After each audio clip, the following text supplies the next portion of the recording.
What's up, guys? We are back with another Super 7 Ultimates ThunderCats review, but this one is a little bit different. We're taking a look at the MUMM-RA, the ever-living black and red variant, which has no real basis in anything. This is a variant specifically made for BigBadToyStore's 25th anniversary, and of course this is kind of their color scheme, the red and the black. And honestly, I think this looks absolutely amazing. This looks really cool for something that is just a color swap, but I do like the Ultimates MUMM-RA to begin with, right? I believe he was my figure of the year, whatever year it was that he came out, so I'm definitely down for more of this. Now, he comes in the same style packaging as the first figure did. This one does not have a slipcover though. Those days are gone, right? So you got him there in the very large window. It's a black and red motif for this box as well. And then the back of the box gives us some of the artwork we've seen for MUMM-RA in the past, done up again just in a changed color palette with a little bio for who this guy is. So yeah, let's do it. Let's pull him out and take a look. And here we go, out of the package,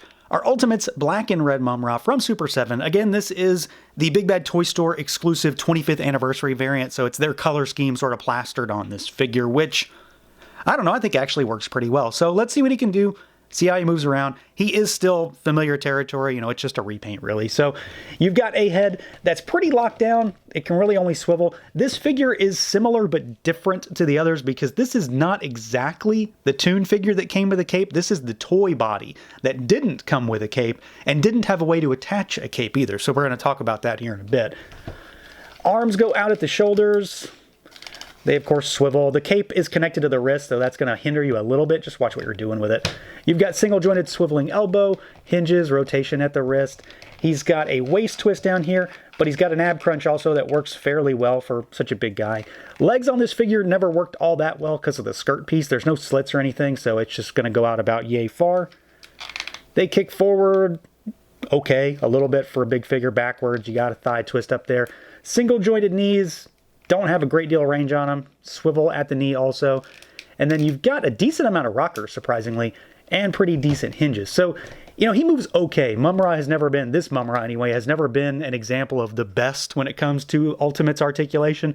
But he still poses fairly well, and for a big, bulky figure, you can get him into some nice, menacing poses without much trouble. Now, all that said, I don't think a lot of folks are going to be buying this figure specifically because of what he can or can't do articulation-wise.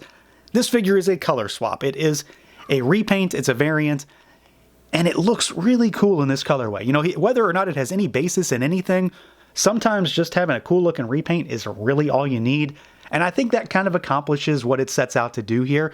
There are a few oddities with this figure regarding the cape that I'm going to talk about, but before we get to that, I mean, this just works. I don't think it really goes any further than that. This works. The black is super, super saturated and really deep. And black and red always works together, especially with the bad guy. Like, he looks super evil. The silver twin snakes on his chest look really good. There's some nice wash down here in his boots to make them look all grimy and nasty, because there's a lot of texture on these, actually. So they gave it a wash. The hair, the fur on the feet also have a nice wash in there. The wraps look really good. Everything sits on him really nicely here. Even the cape, which I do have, you know, a slight gripe with. The cape still works pretty well on it. It's wired, and it does still have that telltale black and red color scheme on him. I think he looks really fantastic in this way. And you know, I've already said it, this figure, the original one, I believe was a figure of the year for me, whatever year that was that he came out. I still really like the MUMM-RA Ultimates figure. It definitely has its drawbacks in some ways, but this is that same figure, essentially, with a new coat of paint on it that just also happens to look really awesome. My one gripe with him is the cape, and not necessarily that the cape is bad, it's that this figure does not have the little nub on his back that the cape pegged into on the first figure. The second MUMM-RA, the LJ and toy variant, has no cape because the vintage figure didn't come with a cape, so it's a different piece. It doesn't have that piece on there. There are also spikes on the wrist that were meant to house the cape. So the cape here is being pegged through the wrists because these spikes do not support the cape very well. So what I've got going on is that the wrists are pegged in through the hole in the cape here, and then the cape actually is around the neck post up there, which I think works fine. It's just not the same is all. It's something to point out. The other difference is that the cape is also not the same. So the cape still has the three wires that run through it in the middle and around the shoulders to help it pose, and it does work really well. Like, it definitely holds itself up fine. but it does not have wires on the ends. So this side right here does not have a wire, which actually makes it kind of hang down in an interesting way. Like, it actually makes it hang down in a better, more easily flowing way than the first figure, I think. So I'm not upset about that at all. It's just one of those differences to point out. It also does not feel like the same material. This maybe feels a little bit less premium than that first cape, but I don't know what I'm talking about when it comes to fabric, so don't quote me on that. It is just a different feel and texture.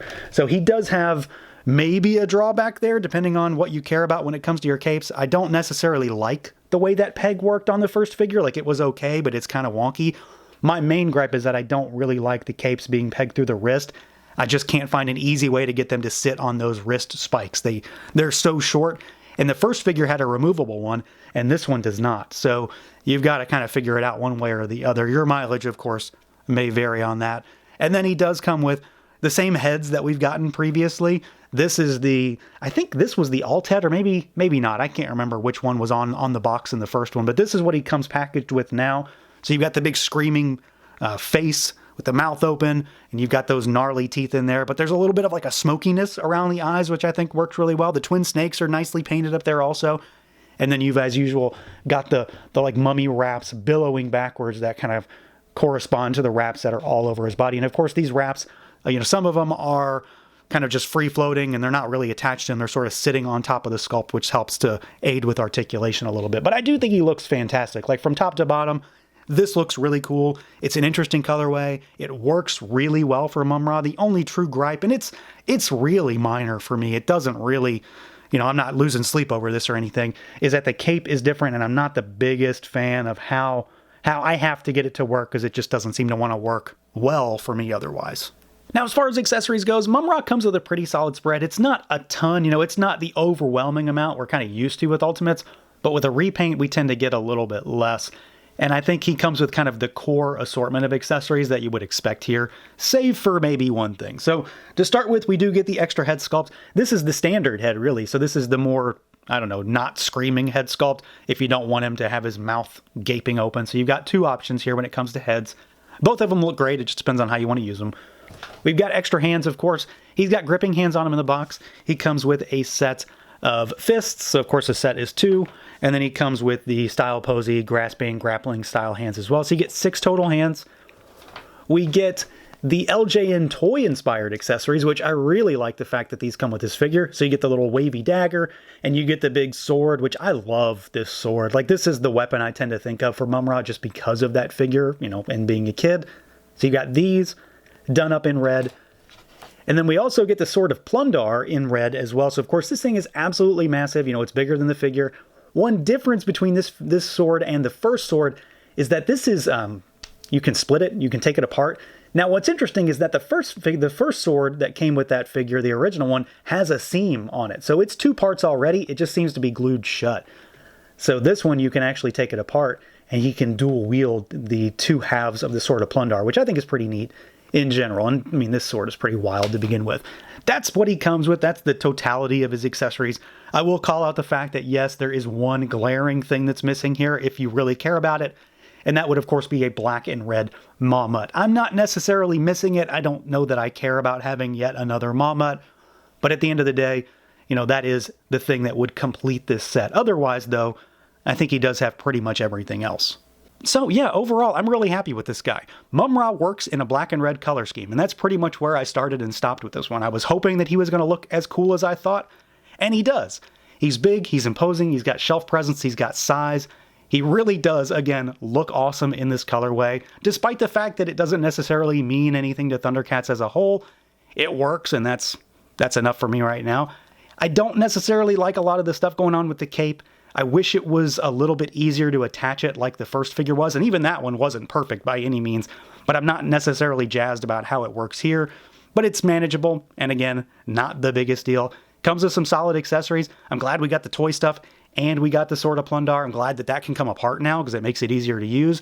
I do, of course, wish we got Mammut as well, but I'm also pretty sure I understand why we didn't get him with this release. But overall, it's a cool looking figure. MUMM-RA looks awesome in black and red. And here we are. So that's going to do it for this look at the Super 7 Ultimates Black and Red MUMM-RA. Let me know what you guys think. Feel free to like, comment, subscribe, and share. And until next time.